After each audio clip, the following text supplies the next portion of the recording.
भर्तृहरि ने जो लिखा ना, निंदतु नीति निपुणः यदि वास्तुवंतु, नीति निपुण आकर के ज्ञानी लोग निंदा करने लग जाएं, या फिर बड़े बड़े लोग आकर के आज स्तुति तारीफ करने लग जाएं, लक्ष्मी आज ही मिले और आज ही हाथ से चली जाए, तो कि जो न्याय का मार्ग है, सच्चाई का और अच्छाई का मार्ग है, अच्छे लोग कभी उस रास्ते से डिगते नहीं, क्योंकि यही तो उनके जीवन का लक्ष्य है। इसलिए मैंने आपसे ये कहा कि आप अपने जीवन में कोई संकल्प लें और वो संकल्प में जीवन को आगे बढ़ाएं। कहते हैं भक्ति सिद्ध ऐसे होती है। देखिए, एक बात तो मैं आपको बता दूं कि ऐसा नहीं कहा गया कि सारा दिन घंटे घड़ियाल बजाएं तो आपकी भक्ति सिद्ध होगी। ढोल मंजीरा लेकर के बैठ जाएं आप और सारा दिन जो है वो गीत गाते रहें तो उससे भक्ति सिद्ध हो जाएगी। दुनियादारी के काम भी करने अपने। ये भक्ति आपके अंदर चेंज लाए, आपका रंग बदल दे, आपका ढंग बदल दे और आपका संग बदल दे कि आपके संग में परमात्मा का रंग लगे। उन लोगों के साथ बैठना शुरू कर दें जिनके साथ बैठने से भगवान का रंग लगता हो, उसकी याद आती हो। आपके अंदर बदलाव आना चाहिए। तो इसलिए सबसे पहले तो अपनी छवि गढ़ना शुरू करिए। आप अपने आप को कहाँ देखना चाहते हैं, किस रूप में देखना चाहते हैं। बहुत लोग जो है यहाँ आकर खड़े हो जाते हैं, साहब जो किस्मत ने बनाना था बना दिया, अभी इस तरह की बातें करने से कोई फायदा नहीं। और क्या इस उम्र में कुछ होगा? कोशिश तो बहुत करते हैं, होता तो कुछ भी नहीं। अपने बस का तो है नहीं, अच्छी अच्छी बातें बता तो जरूर रहे हो। ये है उन लोगों की बात जो अपनी जिंदगी में हारे हुए लोग होते हैं। वे लोग जो बेचारे हैं, ये उनकी बातें हैं जो अपने कंफर्ट जोन से बाहर जाना नहीं चाहते, जो बदलाव लाना नहीं चाहते। बस जो कुछ है ठीक है, इतने में काम चल रहा है। तो ऐसा जीवन गया बीता जीवन होता है। शिकायत करते हुए पूरी जिंदगी गुजार देंगे। और जिसने अपनी किस्मत बदलनी है और जो चाहता है कि भगवान की भक्ति सिद्ध हो जाए, और भगवान की भक्ति सिद्ध होने का मतलब क्या होता है? उसका प्रेम अंदर आया तो आपके चारों तरफ एक स्वर्ग का वातावरण बनना शुरू हो जाता है। खुशियों की जिंदगी आपकी शुरू हो जाती है। परमात्मा का प्रेम अंदर आते ही आपके अंदर एक बदलाव आने लग जाता है। वह कृपा होने का परिणाम ये होता है कि जैसे मौसम बदल गया, वसंत ऋतु आ गई, चारों तरफ जो पक्षी चहचहाने लग गए, फूल खिलने लग गए, धरती के रोए रोए से जैसे कि हरियाली फूट रही है, रोए रोए से आपको दिखाई दे रहा है कि जैसे बहुत बहुत फूल खिल गए हैं। आपको लगने लग जाता है वसंत ऋतु आ गई है। तो सारे के सारे पेड़ पौधों के ऊपर इतने सुंदर सुंदर पत्ते आ गए हैं, एकदम ऐसा लगता है कि जैसे नए परिधान पहन करके पूरी प्रकृति, पूरी नेचर आके खड़ी हो गई है। नदियों के जल को निर्मल होता हुआ देखते हैं, स्वच्छ आकाश दिखाई देता है, ना गर्म मौसम है ना ठंडा है, एकदम चारों तरफ अनुकूलता है। दूर दूर तक खिली हुई सरसों पीले पीले रंग दिखाई दे रहे हैं, और उधर आप देखते हैं कि मीलों मीलों दूर दूर तक जो है वो सूरजमुखी, सनफ्लावर, उसके फूल खिले हुए हैं और सारे पूरब की तरफ देख रहे हैं। उड़ान भरते हुए पंछी और ये छलांग लगाते हुए खरगोश और इधर उड़ती हुई तितलियां, गाती हुई कोयल, ये पूरा वसंत ऋतु का एक वातावरण दिखाई देता है। तो जैसे वो परिवर्तन आ गया, ऐसे आपकी जिंदगी में वसंत आ जाता है, एक बदलाव आ जाता है। फिर आपको कोई मनोरंजन के लिए बाहर से साधन ढूंढने की जरूरत नहीं पड़ती। फिर तो आपका खुद का मन गा रहा होता है, आपके अंग अंग से संगीत प्रकट हो रहा होता है, एक मस्ती दिखाई देती है, आपके चलने में ही एक नर्तन दिखाई देता है। आपको फिर लगता है पूरी दुनिया मेरे साथ गा रही है। झरना बह रहा है और लगता है कि वो भी गा रहा है। हर चीज में ऐसे ही दिखाई देता है। और किसी परेशान आदमी को आप देख लीजिए, जिसकी जिंदगी से वसंत रूठ गया और पतझड़ शुरू हो गया, उसको तो अगर सुबह सुबह जो है ना उठा है और बादल बरस रहा हो, तो वो कह के अपने तो फूटे कर्म है ही है, ऊपर से आसमान और रो रहा है।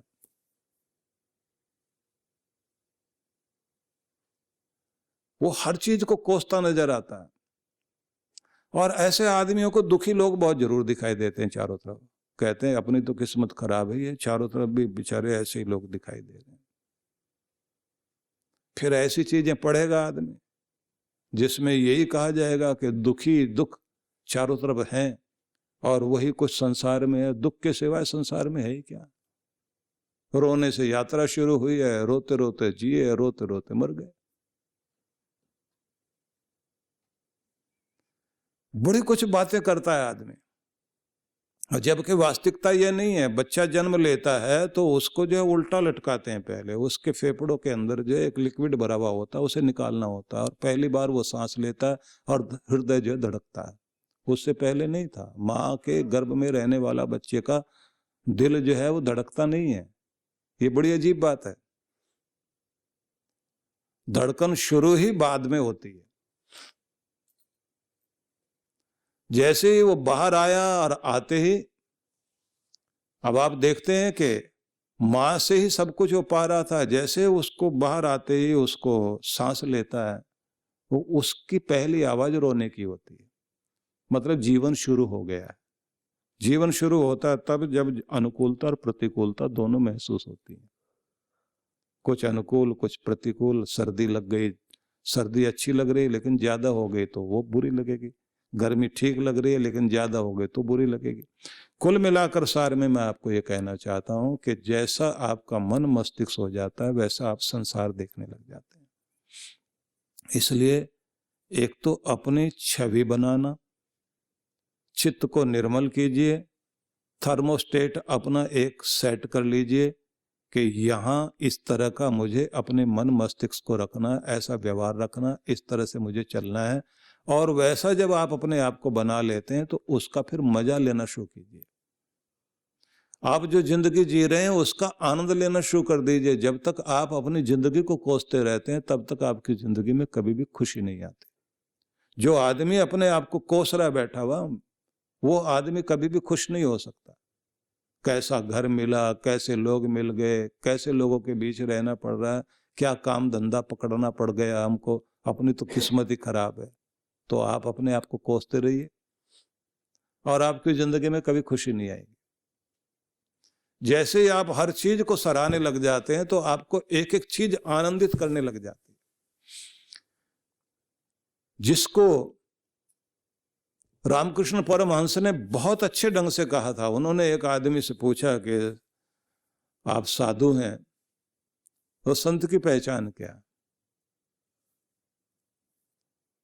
तो वो बोले, मैं तो अभी भिक्षा मांगने के लिए जा रहा हूँ। भोजन जो है, हमें हमारे पंथ में ऐसा कहा गया कि भिक्षा मांग करके जिंदगी जीनी चाहिए, तो मैं अभी भोजन के लिए जा रहा हूँ। रामकृष्ण परमहंस पूछते हैं कि अगर भोजन मिल गया तब क्या करोगे? बोले, भोजन करेंगे, भगवान को धन्यवाद करेंगे। नहीं मिला तो? बोले, संतोष करेंगे। बोले, इस चीज को आप क्या कहेंगे कि बस यही तो साधुता है? उन्होंने कहा कि ऐसे तो कुत्ता भी करता है। अब सुनते उसको गुस्सा आया कि जिस दिन रोटी मिल गई, जहां रोटी मिली, जिसके दरवाजे पर रोटी मिली, तो वो वहां पूंछ हिलाएगा और अपना पेट दिखाएगा, गर्दन ऊपर उठाएगा, कूं कूं की आवाज निकालेगा। ये उसका सिर्फ धन्यवाद करने का तरीका ही है। खुश हो जाता है, आभार व्यक्त करता है। और जिस दिन रोटी नहीं मिली तो संतोषी जीव है, बेचारा मुंह लटका के बैठा हुआ। अब वो आदमी सुनते ही गुस्से में आया। उसने कहा कि आपने हमको ये क्या बता दिया? अब आप ही बताइए कि साधुता है क्या?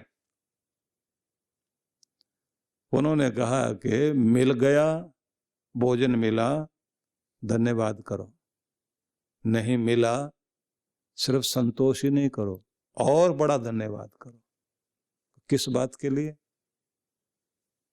कि ये कहो कि आज तूने मुझे एक और अलग अवसर दिया उपवास करके मेरे साथ जुड़ने के लिए, भगवान के साथ जुड़ने के लिए। प्रभु आपने मुझे एक अवसर दिया कि आज तूने भोजन तुम्हें इसलिए नहीं दिया गया कि तू आज उपवास कर, व्रत रख और पूरी तरह से मेरा होकर और मुझ में तल्लीन हो।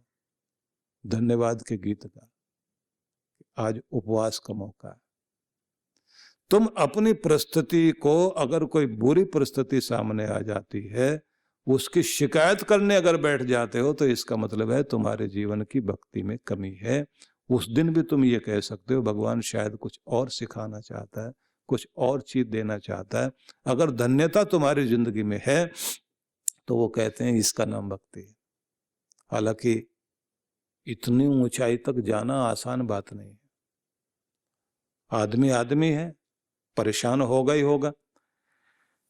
फिर भी मैं आपसे ये बात कहना चाहूंगा कि कुछ चीजों पर जरूर ध्यान दीजिए। देने वाले बने, संकल्पी बने, और तीसरी चीज है तपस्वी बने। अपने नियम निभाने के लिए, अपने कार्य करने के लिए, अपना नियम जो भी आपने कर्तव्य, अपना फर्ज निभाने के लिए जो संकल्प आपने ले लिया है उसे पूरा करने के लिए अगर कोई तकलीफ सहनी पड़ती है तो उसको तकलीफ न माने। मतलब जैसे एक फौजी आदमी या एक किसान अपनी अपनी ड्यूटी कर रहे हैं, या एक माँ जब वो सर्दी में भी उठ करके अपने बच्चे का ध्यान रखती है,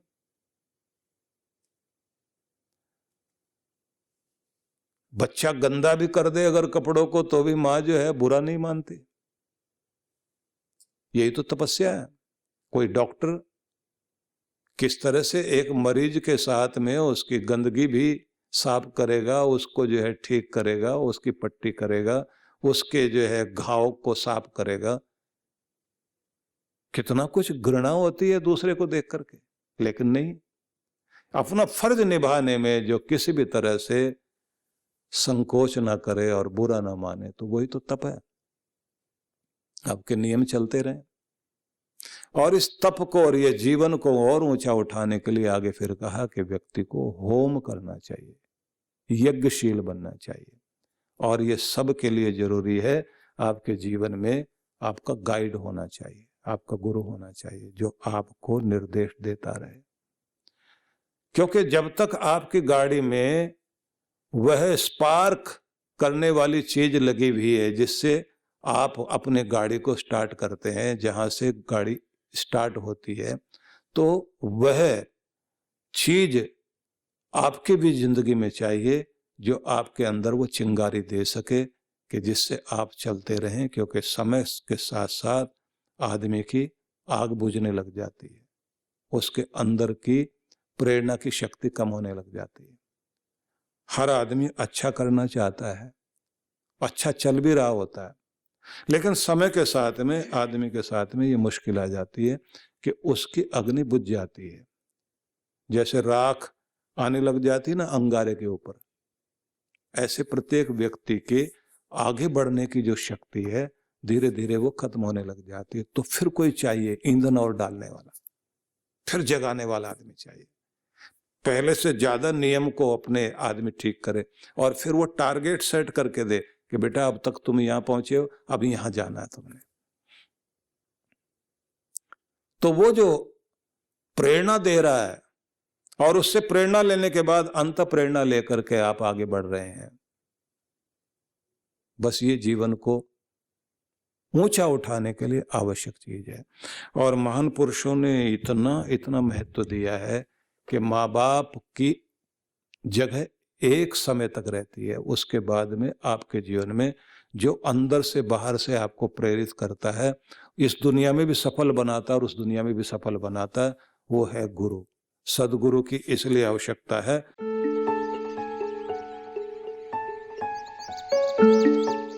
आप सभी भक्तों को मैं ये सूचना देना चाहता हूँ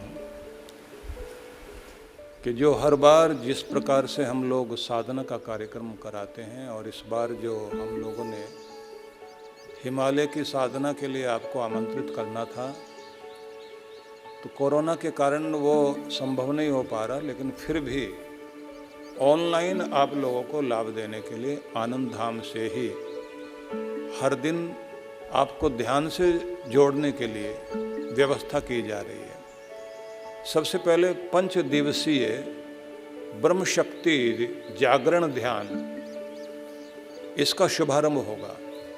ये 5 दिनों के लिए कार्यक्रम रहेगा।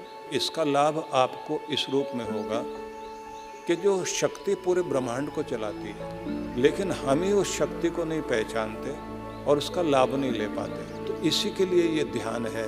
7 दिन के लिए 7 दिवसीय चक्र साधना का कार्यक्रम आयोजित किया जा रहा है। इसमें आप अपने अंदर जो ऊर्जा के 7 चक्र माने जाते हैं, इन चक्रों का जागरण करते हुए अपनी शक्ति को ऊपर उठा करके कुंडलिनी शक्ति को जागृत करते हुए परम शक्ति के साथ उसका मिलान किया जा सके और अपने अंदर अनेक अनेक प्रतिभाओं को जागृत किया जा सके। इसी में एक चीज हम और भी करेंगे जिसको कहते हैं ब्रह्म कवच साधना।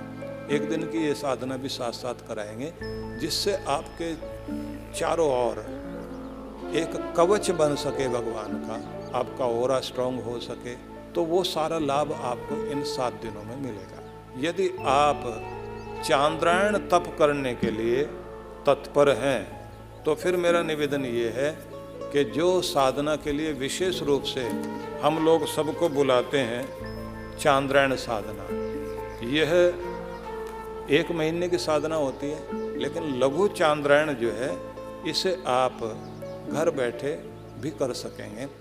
और इस साधना में आप देखेंगे कि आत्मशोधन, स्वर्ग प्राप्ति और पाप विमोचन की जो क्रियाएं हैं, जिससे अंतःकरण की शुद्धि हो सके, पंचभूत और पंचतन मात्राओं की शुद्धि हो सके, उसके लिए जो है ये चांद्रायण तप, अनुष्ठान और यज्ञ इसमें शामिल होता है। लेकिन इसमें आप लोग जो है 7 दिनों तक इसका ध्यान कर सकेंगे। और अगर पूरा लाभ लेना है तो चांद्रायण तो आपका तब निभेगा जब आप एडवांस कोर्स ध्यान का, चक्र साधना वाला और साथ में चांद्रायण तप का की साधना भी साथ साथ करें। इसमें साथ साथ में गायत्री साधना को भी जोड़ा जाएगा। तो इसलिए मैं निवेदन करता हूँ कि इस साधना के लिए तैयारी कर लीजिए। तो सभी के लिए बहुत बहुत आशीर्वाद।